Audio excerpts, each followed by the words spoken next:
let's start the part, introduction. You can tell us who you are,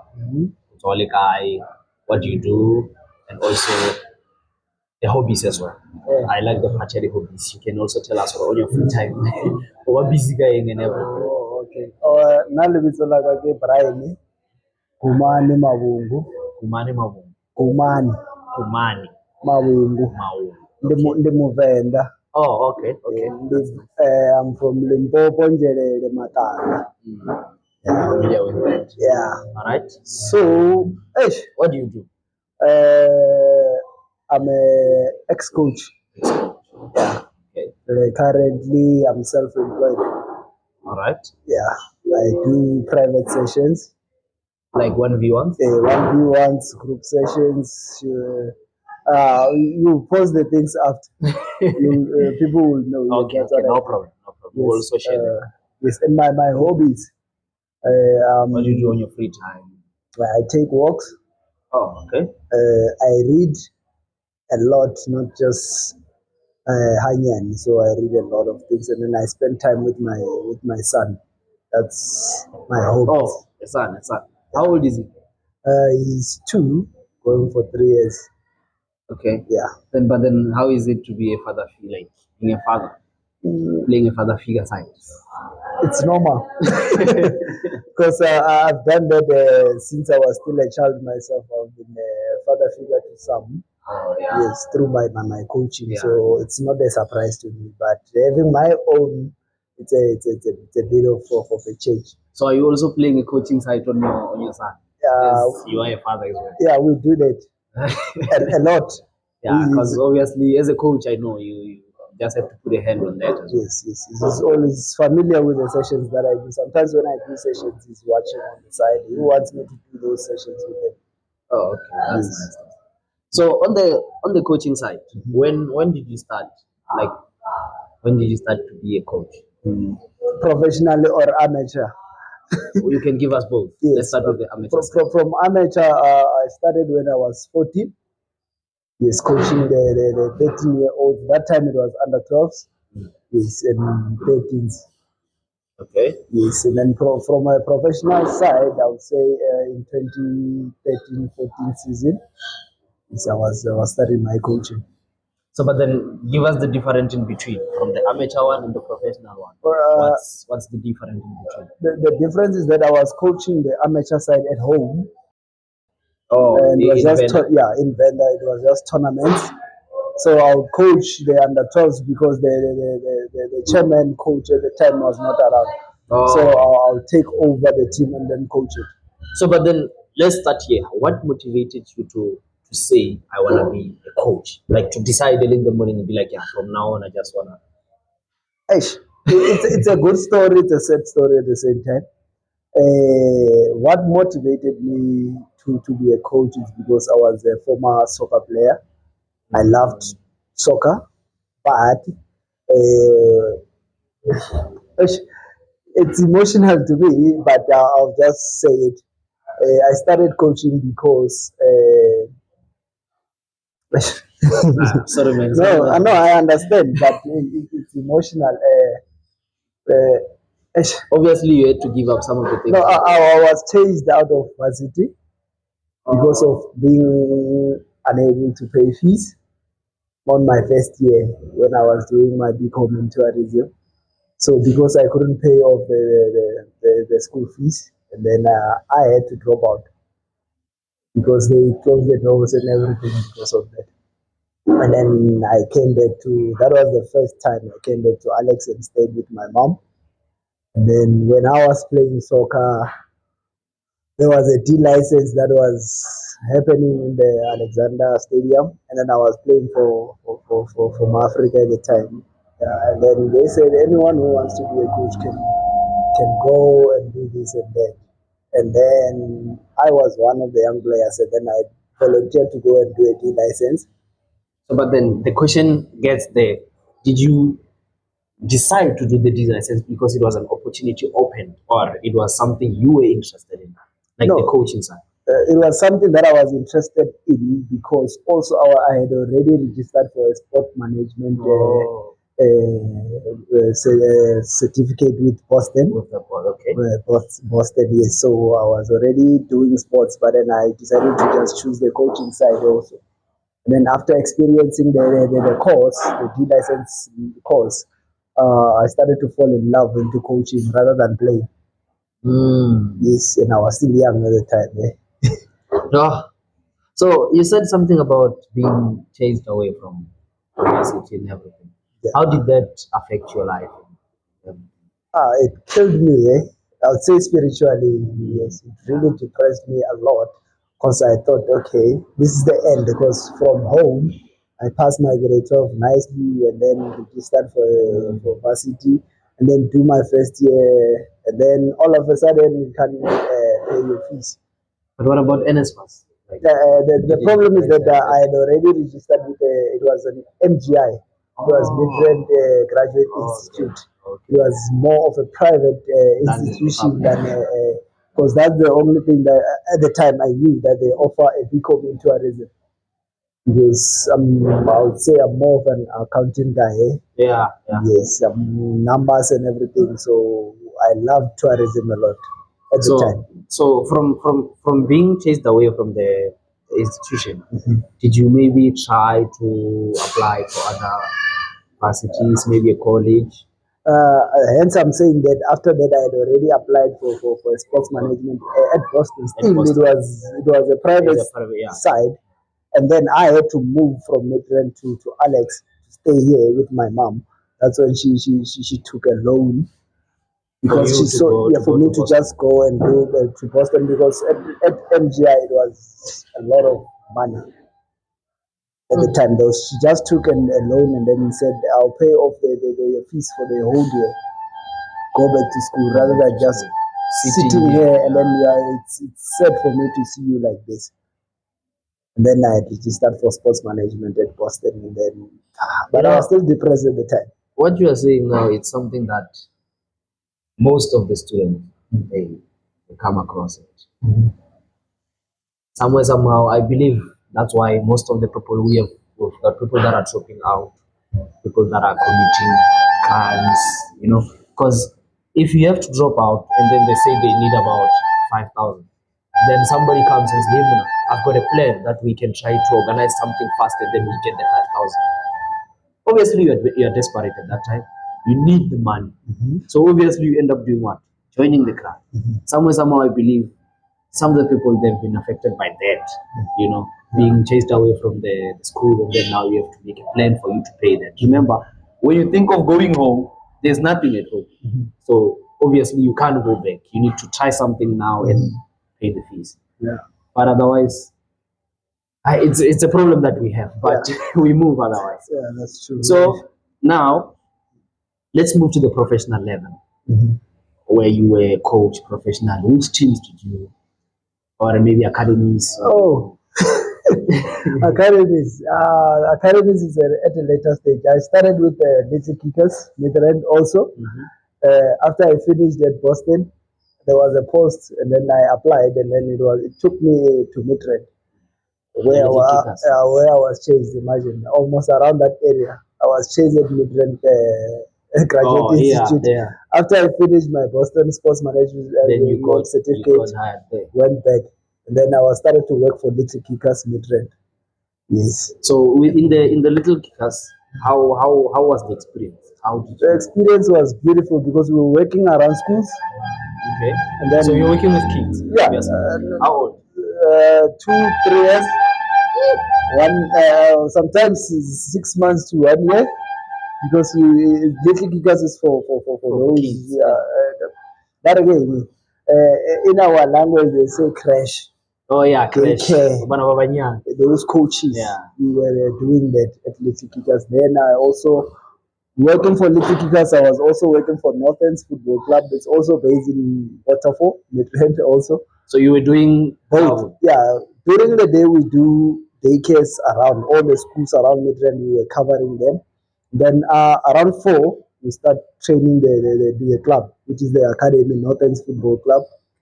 Yes. And then as time goes, 2026, 2016. Yeah. Yes, then they started Total Football Excellence. So I will have to balance all the threes now. So the total, it's another one on top of Yes, the two. yeah, that's an excellent academy. Then Northerns, and then I was working for Little Kickers, Yeah. Northerns, and then And then Total Total, Football yeah. Excellence at the same time from a professional side. So how did you manage all the three? In the mornings, because Little Kickers will work until 2 o'clock, Okay. and then at 2 I would rest for like 1 hour. Then And then at 3 sometimes the days differ because usually at Northerns will train on Monday, Wednesday, and sometimes Fridays, depending. Then Total Football Excellence will train on Tuesdays, Thursdays, and then weekend we play games. But then time. I was always on the road.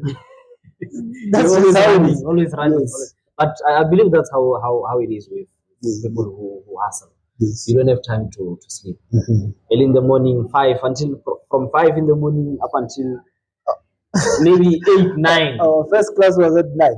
You see? At what I'm a saying. certain school. Then in different schools we were moving around because I was working with this other guy from Little Kickers. We had a car. So we had to move around the schools. Around the schools. Yes, Yeah, around better, Midlands. easier. All the schools we used to cover there. Ah. And then after that they'll go and drop me where Northern's train, which is at Waterford Redham. Oh, Then I'll go there, and then he dropped me off there. And then that was it. And then as time goes, 2018, we started to coach Redham House, the school also. I was a coach. After Little Kickers, I'll go and coach the schools. Training for schools is from 3 to 4.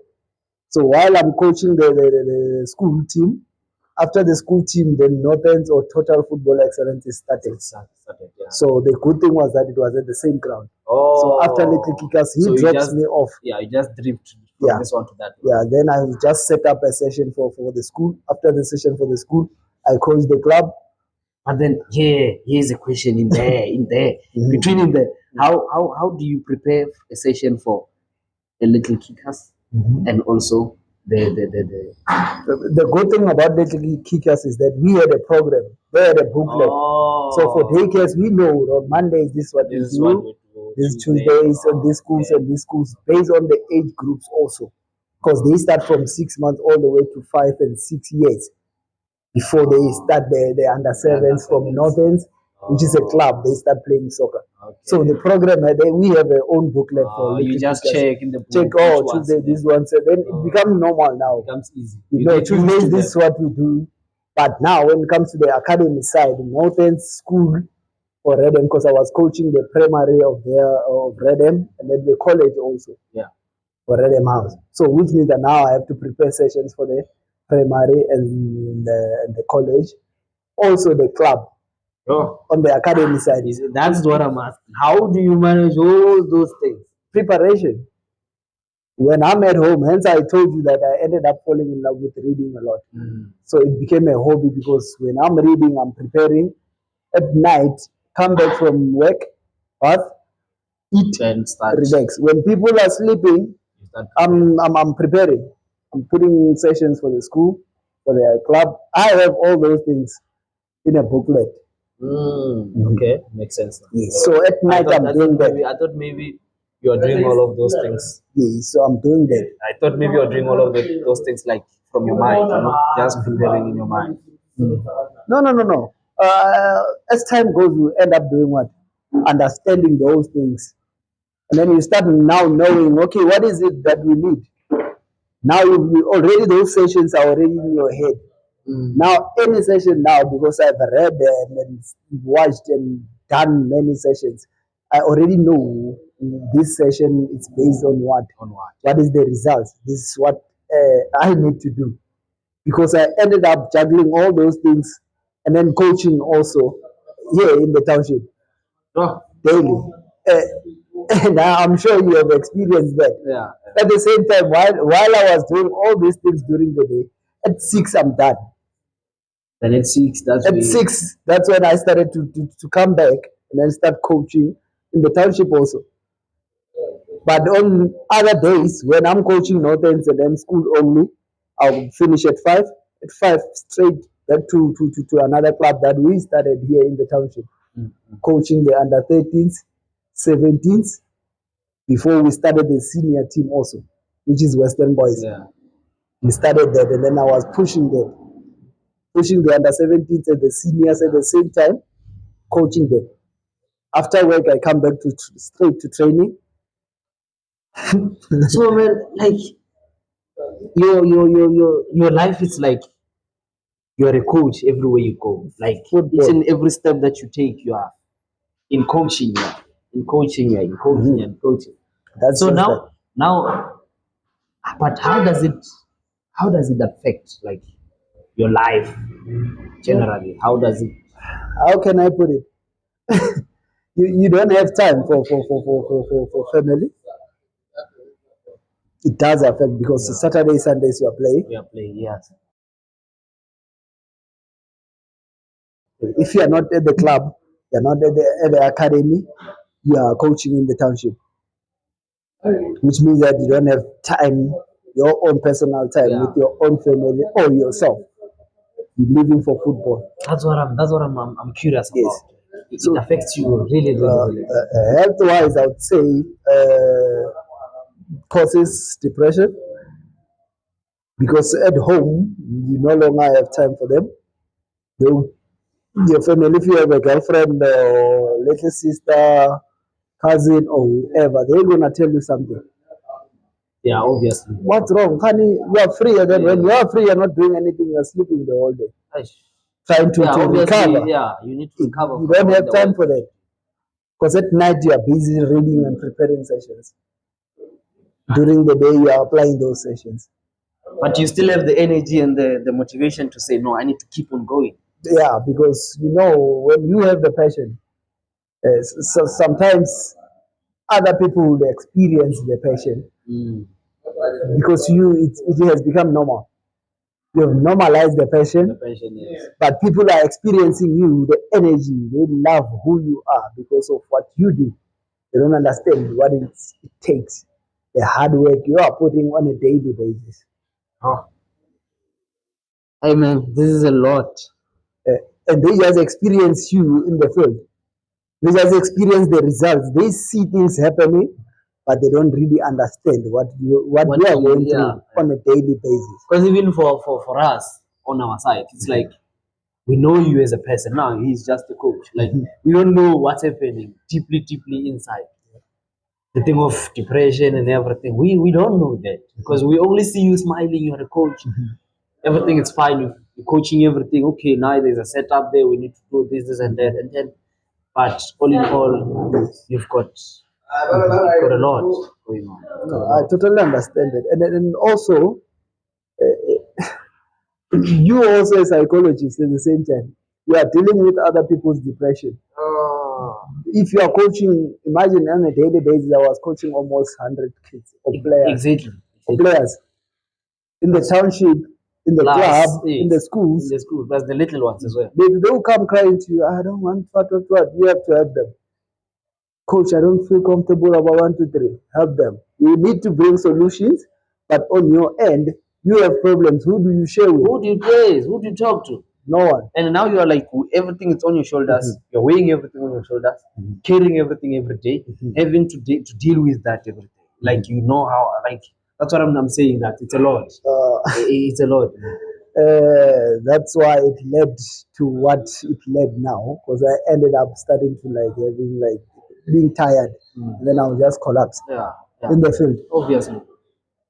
That's I also could understand that it's a lot of pressure, a lot. But it takes time sometimes, eh? It takes time. You just start not being healthy. Yet you are eating healthy, but you are always eating on the road, eh? But obviously you can't be healthy, whereas you are dealing with a lot of, like, it's not even one thing. Only if it was one thing, we would say, yeah, it's fine. Yeah. He can deal with that. But now, it's a lot of things. Yes. It's starting from the little ones. They come with problems. You know, the little ones, they can cry all day. They are always crying. You need to know how. From the academies, the college. Now it's senior. Someone is coming here. I've got a problem in my family. This. Some are older than me. You have to solve a problem. You need to fix that. How do you fix that? But who fixes you? No one. because you don't have time to go and fix yourself.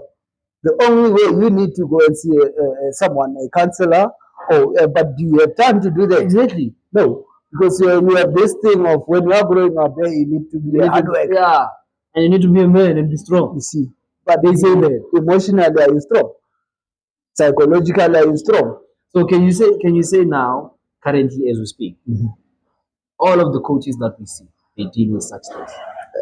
Depending on how many things they are doing. Okay, let's say it's a professional team is coaching a professional team in PSL. Some do. Some have shared. If you listen to some coaches, they do share their stories on the psychological side of it. Because also you are also dealing with people, you're also dealing with team owners. They say what they want. They want yes. But not understanding the time you are putting, because they don't see certain things, they don't really understand that you are dealing with players, people. There's supporters also on the side, if you are dealing with the seniors. Also, even in academies, there's parents and cousins who come and watch their kids. They want to see something. Yeah. But what do they want to see? Results. They want to see their kids improving. Improving, yes. And then they'll be like, hi, coach, why is this one not playing? Why is this one not scoring? That time you're coaching a 13-year-old. Under now you have to answer, why is it not scoring? And then you answer them that, hey, this one hasn't developed this and that. And then you go later on, you're coaching a senior player. He is missing chances at the time because he's not really developed. Is he developed? No, you still have to develop a senior player because he didn't go through those development phases. Now you understand because you are developing kids. When you are developing those kids, and then you find a senior player who's 28 years or 30, that time you can't even trap the ball, can't pass it. But yet he's gonna say, I'm a top player. In the township, they do say that, yeah. I'm a top player. I've been playing in senior football, but what did you achieve? Nothing. That time you can't even trap the ball. Yet you need to teach them now. Imagine convincing a 30-year-old to do a passing drill. To say you must trap and pass. Hey, this is not academy, Baba. I've heard that from players. Yes. We'll tell me, you can't be teaching me to trap the ball, Baba. Hey. I played with you. Now you want to teach me to trap the ball. Some would say. But you can see he can't trap. Yes. And then you're like, okay, should we take a video of you doing this? Yeah, so that you can see. Like, hey, don't do that, Baba. Don't do it. Because of ego. We have egos as human beings. We do have that. And someone will just say, I can't be coached by Brian. I used to play with him. But he can teach you something. It's all about teaching each other something. But do you want to be taught? That's a problem. Because, hey, what? Say too much. I've heard that. From chairmen, from players. But after you achieve certain things, now you are the hero. Yeah, everyone is happy for you. This guy is a top coach, man. But look what you've done, because I've promoted teams. You understand? The first year I started Western Boys, we came second on the law before COVID. And then we stopped. Second year I was coaching my Africa. Only one season. We took this, and then we went to the SAB League. Who was the coach? I was. With the same players who were saying, hey, I can't coach you. I used to play with you. No. Even oppositions like, this one, he thinks he knows a lot. After you promote a team, now you're, hey, coach. Everybody's looking at you now. Coach. Then you start becoming familiar with people. But that's what happens mostly in our environment. People they don't really know what you are trying to do or what you are trying to say, unless it's proven. You know, when I say unless it's proven, I mean when you work now, it's successful. Everybody's be like, hey, that guy is the one. But while I was still doing that, nobody was there saying, you're the man. No, everybody's criticizing, be like, he thinks he knows, he thinks this and that.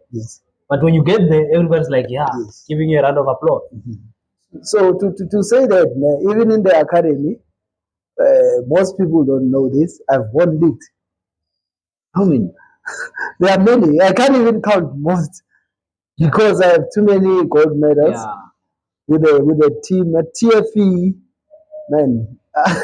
Even the schools. I also coached the Curo Waterfall. I coached Redham House. We've won things in the tournaments of schools and stuff. I have medals, but I don't go around showing.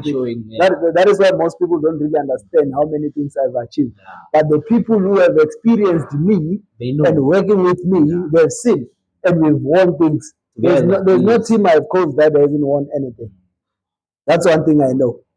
Any team, even under 13, 17, 15, even Western Boys, they used to win leagues in the township. Yes. Yeah, under 17, they won with leagues, So 15, all of them. There's achievement. Yes, but I don't go around doing what, hey, I'm the top man, I'm the top man. Yes, that's just coaching because of what I said, passion. People will experience the passion, but the hard work, no one will experience. Yes. Okay, now let's move to me asking you, like, is there any time of your life you'd be like, I wanna coach maybe PSL? Don't you wish that? Don't you have a dream to be there maybe sometime? Or maybe ABC Motsepe team, coach there with the experience that you have. A lot of team can work with you, man. They can do good with you. Because we see a lot of teams, they are not doing good. Maybe it's the coaches, the players. It's the same thing as players. We do have qualities players that we know, but they're not there. You know, we understand it happens. Maybe you were at the wrong time, at the wrong place. You couldn't get there. But don't you wish to be, you know? Or maybe don't you get call-ups from one of the teams or anything? Number one, I'd say I don't get call-ups because I'm not out there. Oh, yeah. Nobody knows you. Yeah, because I don't really advertise myself in that way. Yeah, but I'd say I would want to coach. I wouldn't want to coach. Okay. The difference is I'm more of improving people, players, because of my background of the academy side of it. I spent so much, more than 10 years coaching in schools, academy, and the township. It was because I just wanted to improve players, not because I wanted to be famous or anything, but mostly based on those teams out there. It's more about fame, and then you find that players that are still playing are not really in that level. Then my passion is to just improve, but I would really want to like improve an ABC or even PSL team to get somewhere. I would really want to do that. Because I've seen your work. Your work is good. It's good. It's good. So now I'm asking myself, if you can do this such work, why don't you get an opportunity that suits you? You know, where you can be like everyone watching you and be like, yeah, this guy can get this team. Who knows you? Yeah, it's all about the profile. Hence, I told you my profile is not really out there. I'm not that kind of a person who you see on radios or what. But you've got evidence that you've collected. Then, if you really want to see this guy, you do your own research. Then you find out who this guy is. But I'm not really that person who go around advertising who I am. But going forward, maybe I really want to put my name, my profile out there. Maybe you will start understanding who is this guy. Yes. That's what I'm also curious about. Why don't you get up there and show people your good way? You know, you can have such we can't lose such talent, such experience, such passion. Like just like that, whereas we know we could make something out of it, you know. Because these PSL teams, it's our teams, it's African teams. We need to be proud of. Also, we need to help them if we see like they're lacking this side and that side. Yes. We need to push them. Also, give them ways of making it. You know, it's good when you see the league; it's competitive, rather than seeing one team. It's defeating all of the teams. It doesn't really make sense. Even the league, it's not interesting. We don't really want to see anything. So, but I guess maybe some other time when you get up there, you show everyone see. Yeah, who's the head coach? The head coach picks the coaches. Yes. If I'm the head coach of a certain team, I'll go find my technical team. Coach, technical team as well. So I can't just go there and I'll be like, can I be part of your technical team? Yes. That's one thing about coaching. You have that discipline. If someone who really wants you to be part of their team, they will approach you because they've seen your work. Yes. Because I've worked with many coaches. But some are even they've never called you. Maybe to say, man, come and work with us. Because as coaches, sometimes you'll see this one as arrogant. Oh. Because when we are not working in the same team, you feel like the other coach is doing what? They are arrogant. This one's you can't work with them because we are against each other. We are not working together. Most coaches, you can ask them, who's this coach Brian? And here, the comments won't be the same. Everybody says what they want. Do you understand? Based on the experiences you've had with Coach Brian. Yeah. But if you work with him, your experiences will say. Some even have worked with me, but they'll still say that one is so uptight. Is disciplined, what? Because if I'm not disciplined myself, I wouldn't want to work with someone who's not disciplined. You understand? So that's why there are coaches who don't have discipline also. Like players, it's the same. We understand that. There are certain moments that you see this one doesn't have discipline. This one doesn't have discipline. Yeah, so it's a matter of that. It makes sense. So even us as club chairmen and stuff, they do say certain things like that. Hey, that one, hey, what especially Kokas. Yeah. Mfano, too much. That's where the problem is.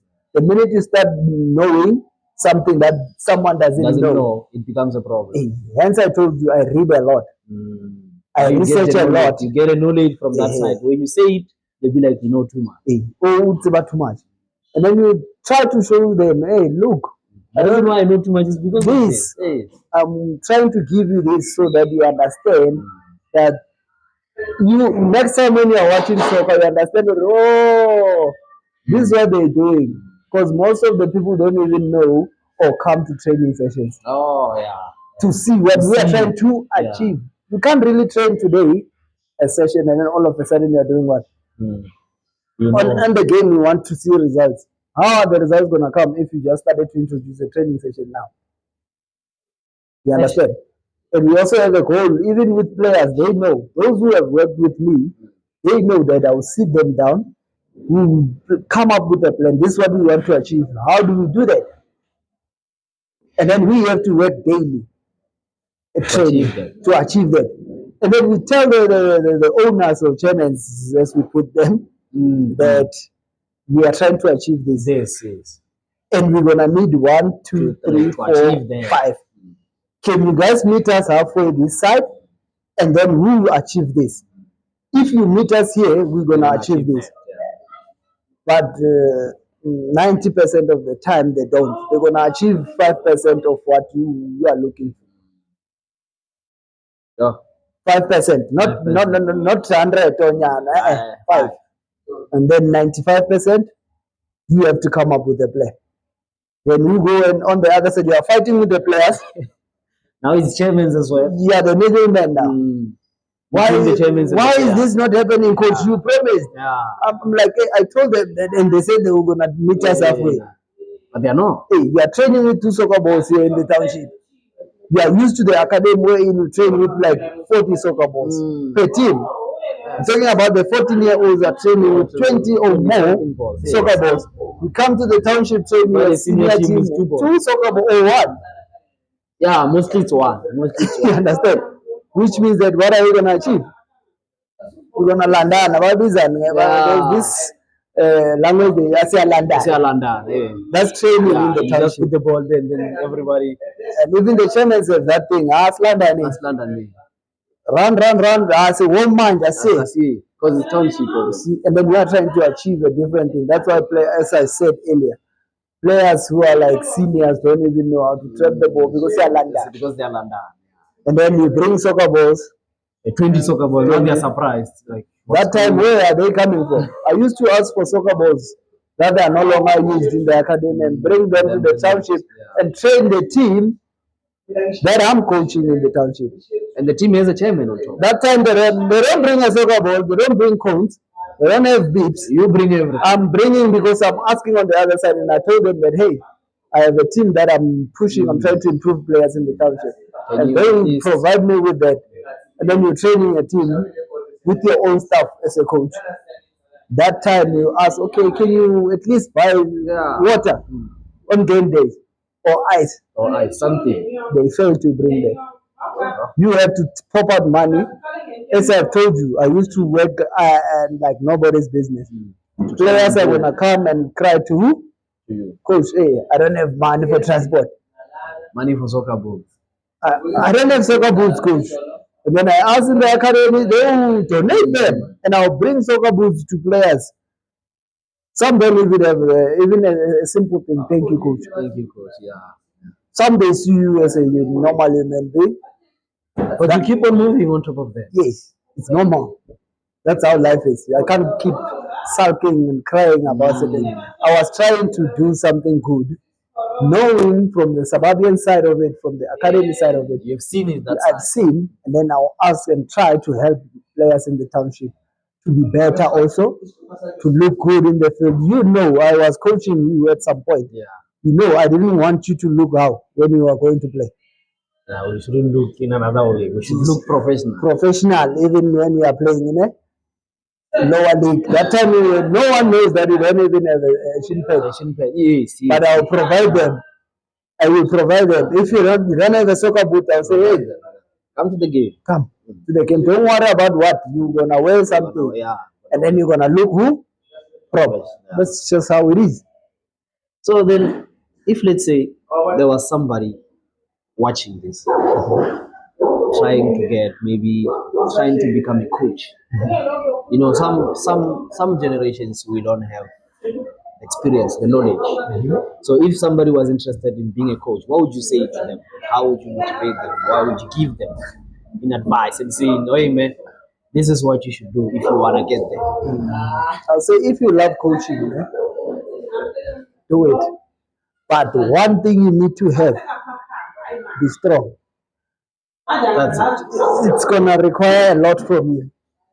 One of the things is that you are gonna lose yourself and live for people, because you'll be coaching what? People. That's it. You're gonna lose some of the things that you are in order to try and coach people and achieve and improve them. That time you are standing still. But you need to improve them. Because you're choosing coaching. So if you have the heart, go for it. And the passion and love. That's it. Because coaching requires a lot of things. You need to be able to love people first, love what you do, and care. Because you can't coach without caring. Yeah. That's it. You need to care for the people that you're gonna be coaching. Love the people that you're gonna be coaching. That's it. All right then. I think we're good. I think we just have to keep on pushing. You know, advise people as much as we can. Try to show them the right way, the right path. Yes. And thank you so much for sharing the experience. Hey, it's a lot. I didn't know a lot of this. Like, it's a lot. That's just quarter of it. It's a quarter. You're not even in a half. Exactly. You know, there's still more to tell. A lot of things to tell. But also, thank you also for inviting me here. It means a lot to me. No problem. Always. Yeah. And if it wasn't just you, I wouldn't have come. Trust me, it's because I know that you are one of my boys. Yes. That's why I came here. Yes. That means a lot. Yes, it means a lot to me also, and I would really love people to support you also in what you are doing. And trust me, this is going far. I hope so. And believe in that, and it's going to happen, and then we're gonna try and help each other in any way. In any ways, yes. Otherwise, thank you, coach. None. Thank you, coach.